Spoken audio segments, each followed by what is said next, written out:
नै हाग्रामा महिलारि सारा बिटिसिआव सोरखार दानाय लोगो लोगो मास मोनथामनि गेजेरावनो मावफुंनानै देखायबाय। खुलुमबाय बयखौबो फिन खनसे गोदान भिडिअ बरायबाय। लोगोफोर बे समाव नोंथांमोननि गेजेराव जोबोद इम्पर्टेन्ट टपिकखौ लानानै नोंथांमोनजों माखासे गोनांथार बाथ्रा सावरायनो थाखाय नैबे भिडिअखौ लाबोनाय जादों। नोंथांमोना भिडिअखौ जोबजासिम नायलां, जोबोद इम्पर्टेन्ट आरो जोबोद गोनांथार माखासे आपडेट। जाय जोंनि बर' हारिनि जितु 17 तारिखआव बागुरुम्बा दोहौ मोसानाय बे जानानै थांबाय। बेखौ लानानै जितु ससियेल मिडियानि गेजेराव दान्थे बिदान्थे जाबाय थादों आरो बेखौ लानानै जितु BPF आरो UPPL नि गेजेराव जा बेसो मावनो हाबाय, बे मावनो हायासै। UPPL आ मावनो हायासै, BPF आ मावबाय, बा प्रमद बर'आ बेखौ मावनो हायासै, हाग्रामाया मावनो हाबाय। बेखौ लानानै जि बाथ्रा बुंनाय नुदों। सासे नोंथांमोना बयबो सिनायखायो जानांगौ, एन नायजाब नार्जारि। बिथाङा गोबां माखासे बाथ्रा फोरमायदों। आं नोंथांमोननो भिडिअ क्लिपखौ दिन्थिगोन। बे बाथ्राखौ लानानै बयजोंबो सिनायजानाय, बयजोंबो मिथिजानाय बर'नि मुंदांखा सासे फावखुंग्रि दिप्ति बसुमतारी बिथाङा माखासे पस्ट होदों, दुखु मोननाय फोरमायदों, गोबां माखासे बाथ्रा फोरमायदों गावनि पेजनि गेजेरजों पस्ट होनानै। बै एन नायजाबनि सायाव बेबायदि बाथ्रा बुंनायनि थाखाय नोंथांमोना जोबजासिम नायलांब्ला बुजिगोन। जाय बागुरुम्बा मोसानायखौ प्रमद बर' बिथाङा गावनि सोरखारनि समावहाय 2022निफ्राय लानानै 2025सिम बे बोसोरथामनि गेजेरावबो नाजाब्लाबो मावफुंनो हायाखैमोन। बे खामानिखौ दिनै हाग्रामा महिलारि सारा बिटिसिआव सोरखार दानाय लोगो लोगो मास मोनथामनि गेजेरावनो मावफुंनानै देखायबाय। बियो देमालि खोथा नङा। बेनिखायनो आङो सम बुंबाय थादों जे बर' हारिया मोनसे गोग्लैसोनाय हारि। बे बर' हारिनो प्रमद बर' बायदि सासे थिउरिटिकेल लिडारनि जेबो गोनांथि गैया। बे हारिनो हाग्रामा महिलारि सार बायदि सासे प्रेक्टिकेल लिडारनिसो गोनांथि दङ। मानोना जोंखौ समा नेबाय थाया। बयजोंबो सिनायजानाय दिप्ति बसुमतारी फावखुंग्रि बिथाङा लिरदों जे एन नायजाब नार्जारिनि सायाव। बिथाङा बुंदों बा फोरमायदों, बेफोरबायदि सा साज्रां आरो सरासनस्रा रावखौबो फोसावनानै गावनि हारि आरो गुबुन हारिनि गेजेराव बेरेखायै फोसावनायानो बांसिन गुबुंले खालामो। आबुङै नायबिजिरफामनानै बाथ्राफोरखौ रायज्लायनांगौ। जायखि मन्थ्रि एबा सुबुङानो मावा मानो, बेफोर खामानि नाजाबोनाया गोबाव समनिफ्रायनो सोलिबोनाय। मैया दाखालि मोसानो होननानै जाब्रबनाय नङा। रोजा रोजा सुबुंनि थिसनथाइ आरो गोबां खामानियाव फारियै मावबोनायफोरखौ नों आं मानसिफोरा न'आव थानानै गावनि मेगनजों सुहरनानै नुस'आ। आंनि बुंनायनि गुबै जाहोना बेनोदि बे हाबाफारिफोरा गोदान सरकार दानायनि सिगाङावनो आरो BTC इलेक्सननि सिगांनिफ्रायनो लासै मावजेनबोनाय।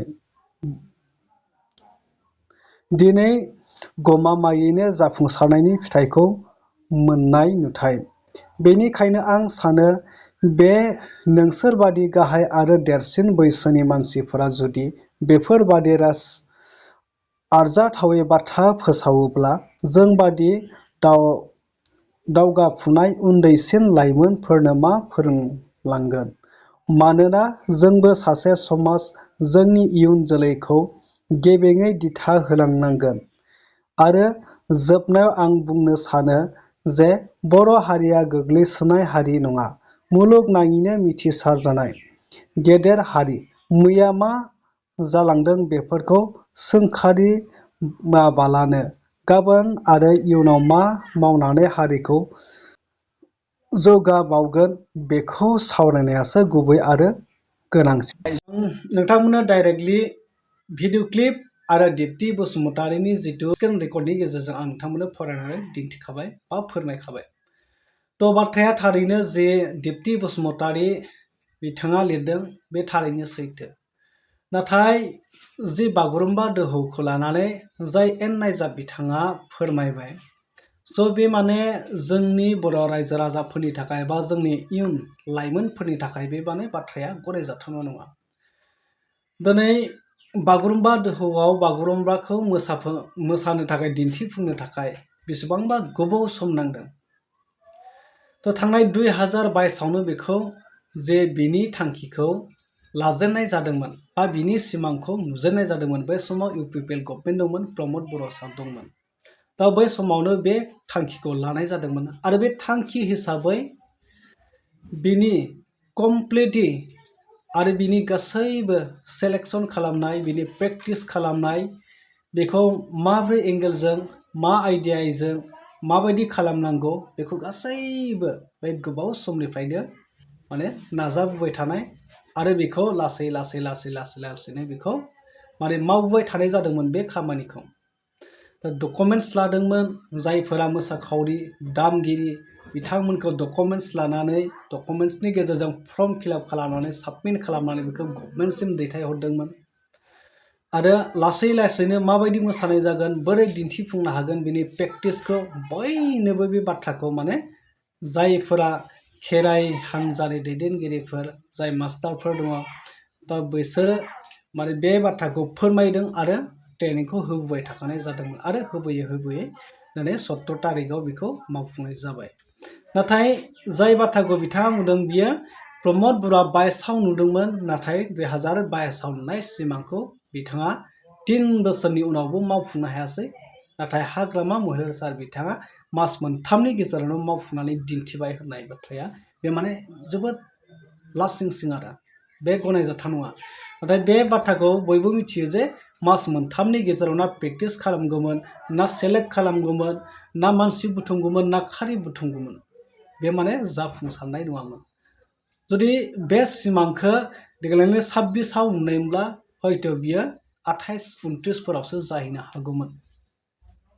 दा बेफोरबायदि गोबाव सम नांगौ। एसेबां गुसुं समखौ लानानै बे थंलेट मेलेम, थंलेट गोसोनि साननायखौ लानानै बिथांमोना रायजोफोरनि गेजेराव बेफोरबायदि जानला मानला गावनि हारिमु बा गावनि जौगानायनि जे थुलुंगा गोनां माखासे आयदाफोर बेफोरखौ माने खोलैसोनो नागिरनाया बे जोबोद लाजिनांथावना। दा बेफोरखौ बुंनायनिफ्राय इयुन फिउचाराव लाइमोनफोरखौ माबायदि दैदेनलांनांगौ आरो बिनिफ्राय माबायदि टेलेन्टेड आरो माबायदि स्ट्रं खालामबावनांगौ आरो माबायदि जाबावनांगौ बेनि सायावसो बाथ्राफोरखौ बिजिरनांगौ। नाथाय बेखौ सोरबा प्रमदआ मावनो हायासै, हाग्रामामा मावबाय। दा बेफोरबायदि बाथ्रा बुंनानै जेबो लाब गैया आरो बे गनायजाथाव नङा।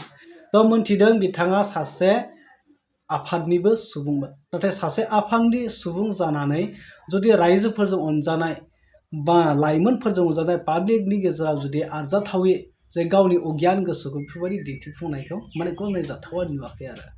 दा बेफोरबायदि गावहाबो हारिनि सासे सेन्टिमेन्ट गोनां हिसाबै बा हारिनि खामानि मावबोनाय हिसाबै हारिखौ माबायदि फोथांनायाव खामानि मावनांगौ, बाथ्रा बुंनांगौ बेखौ एसे नोजोर होनांगौ, बिनि सायाव साननांगौ बाथ्राखौ। नाथाय जानला मोनला सोरबा पलिटिक्सनि बाथ्राखौ लानानै बेफोरबायदि सोरबा मावबाय सोरबा मावाखै बेफोरबायदि बाथ्रा बुंनाया माने रावनिबो थाखाय गनायजाथाव नङा होननानै आं सानदों आरो।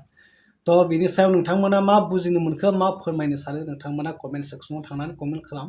जाय बाथ्राखौ बिथांमोना बुंदों बे नाथाय जोबोद एसे जोंनिनो थाखाय लाजिनांथाव, जोंनि हारिनि थाखायनो लाजिनांथाव होननानै सानजाथाव आरो। थ' नेक्स्ट आपडेटआव लोगो मोनगोन। टाटा, बाय बाय।